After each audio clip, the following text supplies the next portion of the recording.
哦，各位好，我是整形外科陈医师。今天是1月8号晚上准备开始自己检查自己。这就是步骤这是排位、负担用具刚开始就做过输精粉，打输麻醉，表要切开，把手把输精管两颗夹起来，然后输精管部分切掉了把输精管拿起来之后上我课，然后再做另外一边就是很紧张，大家千万不要模仿我在家里自己做这个，这太危险了。但是建议就是合格的泌尿科医师比较安全那我们就准备开始喽。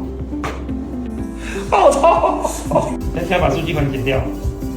好，来电烧。现在是陈医师在打输精管。很酸，碰到输精管超酸，那感觉真的是很奇怪。远端比较没有感觉，近端感觉很深。来，再来最后就缝伤口我选择的线是用 K 卡，缝自己的感觉很怪。现在在自己缝自己的伤口结束，缝完了好累今天是礼拜四昨天晚上结扎成功，多晚其实比较不舒服，会痛。那今天早上就没事了，手术大成功，耶！